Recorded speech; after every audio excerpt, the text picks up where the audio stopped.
Yeah, hello, my beautiful people, the great Okute lovers, and my wonderful subscribers, viewers all over the world, and my commentators. I welcome you all to this early Friday morning broadcast. TGIF, thank God, say a Friday with you.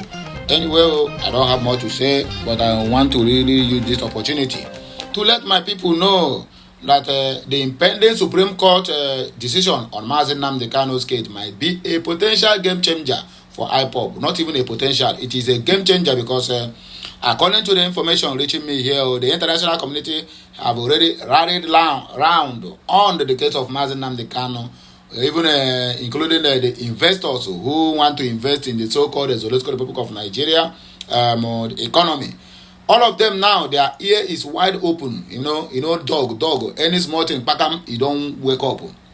Now, so all of their ear be now waiting to hear what the Supreme Court will decide on the case of Mazi Nnamdi Kanu, and that is when they will know whether their right is guaranteed, or their freedom is guaranteed, or whatever it is guaranteed if they can be able to invest in that contraption called Nigeria. So, as it stands now, my dear, the judiciary, the presidency, anyone, or even the cabals, all of them is on trial. Yes, any mistake they did, my dear, that country called Nigeria will collapse. There will be no history of Nigeria again if they make any mistake on the case of Mazi Nnamdi Kanu. They are taking the international community, those ones who want to show concern, they don't care, my dear, all of them care. They have been following this case from the day one till today. So you cannot tell me that they don't know what they are doing. They only want to give Nigeria the respect as a sovereign nation, not a country they can just invade anyhow. That is why you see all these things being happening. Anyway, my wonderful people, I want to let my people know that the judiciary is on trial, and Mazi Nnamdi Kanu is the one holding them na akpamu, ojiha na akpamu very well. Ojiha na akpamu, whether they like it or not, Mazi Nnamdi Kanu is the one that is holding them, because all of them, including the last man standing on their judiciary, is on trial, even in the court, including the court clerks and the DSS, who are the main target of all these whole shenanigans. Well, if you get this message, like it, comment on it, share it, and make sure you subscribe to my channel for more and more interesting videos coming your way. So let me read to you how Mazi Nnamdi Kanu said delay or the Supreme Court decision will become a game changer to the whole ipob, and also within people living within the environs of the old eastern region. So like, share, comment, and subscribe to my channel. On the 15th day of December, we are just counting days of 2023, the Supreme Court is set to deliver a decision that could potentially reshape the texture of the indigenous people of Biafra, ipob, as a non-violent self-determination movement, and its charismatic leader, Mazi Nnamdi Kanu. The ongoing legal confrontation has been a focal point of discussion, with the ipob consistently advocating for peace and dialogue, while emphasizing the importance of the federal government to obey the court resolutions of its own judiciary. To understand the significance of this upcoming judgment, it is crucial to look into the historical context surrounding Mazi Nnamdi Kanu and ipob since the inception of their agitation. Kanu, a prominent figure in the Biafran freedom West, has been at the center of a legal political contentions that has spanned for several years. His arrest, abduction, extraordinary rendition 2 years ago, and the charges levied thereof by the Nigerian state against him have sparked real controversies over the objective of the Nigerian state in addressing the following indigenous people right to self-determination, freedom of expression, and the supremacy of the law, etc., as local and international law demands. Despite unwavering call for the restoration of the independent Biafra state, ipob have consistently reiterated its commitment to peaceful means of achieving their objectives. The organizations has alternatively advocated for dialogue and open-door diplomacy in resolving the problem in between the two entities, of which one of the most prominent means she has proposed over time as a permanent solution to the agitation is the conduction of an internationally supervised referendum that would enable the people of Old Eastern Region to decide if they wish to continue in the contraction called Nigerian Amalgamated Union, as its statutory of time has already passed a century ago, 1914 to 2014.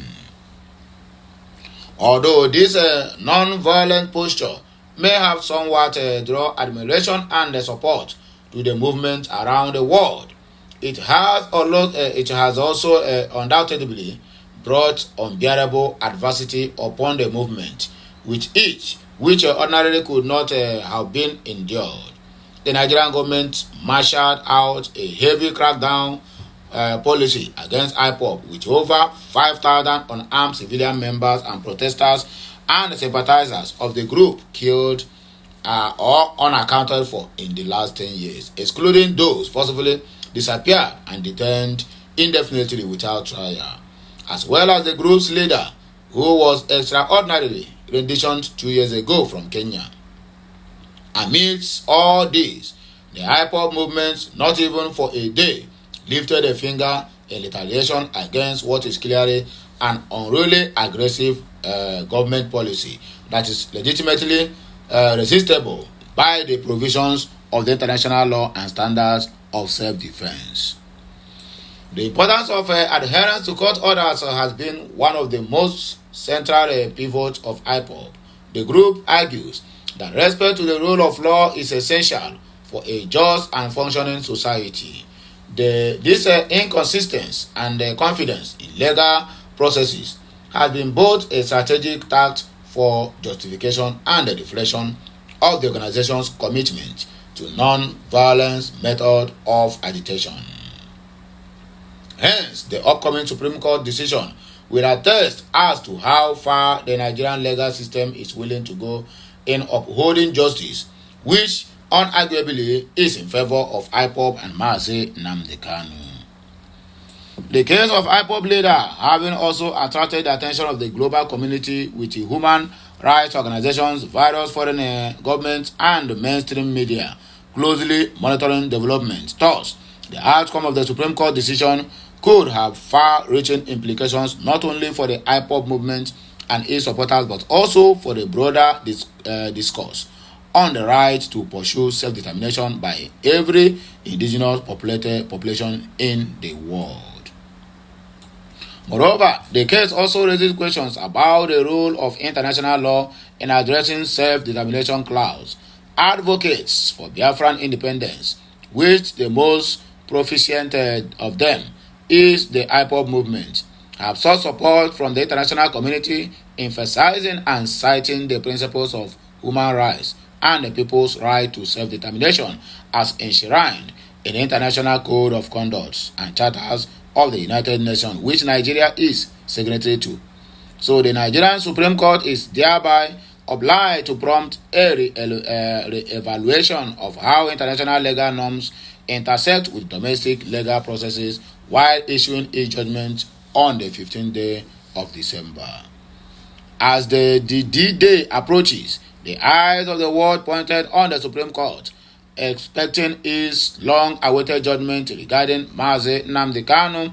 The potential game-changing nature of this ruling extends beyond ipob as elaborated above, rather encompassing issues of human rights, the rule of law, and the complexities surrounding people's self-determination quest. Whether the decision will eventually align with the commitment of ipob to peaceful and non-violent resolution of strained dissensions, or introduces new dynamics which the movement will capitalize in making its case onwards, remains to be seen. But one thing is certain: its effect and aftermath will undoubtedly reverberate both internationally and globally. The time is now, and the time is ticking. Anyway, this message is being written by Obolusu Chidebere, edited by Enenyanwite Yabanyoku Ikechukwu for the Family Writers Press International, and the broadcaster is Amandia Neze from the platform of Okute Daily Talk. Remember, my name is still the same.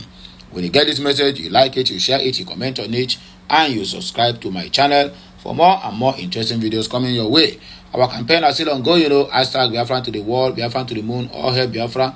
On the mandate of Mazi Nnamdi Kanu, we all shall stand. Hashtag Free Mazi Nnamdi Kanu on the 15th of December. And hashtag let every roadblock in the southeastern part of the country be what? Be disappeared, because we are living like a captured people who are under captivity in that southeastern part of the country. Anyway, my wonderful people, now hear me, I go take a break and be back again with another blockbuster. All you need to do for me is you like, you share, you comment, and you subscribe to my channel for more and more interesting videos coming your way. I'll be right back. Bye for now, my wonderful people. Kemesiano.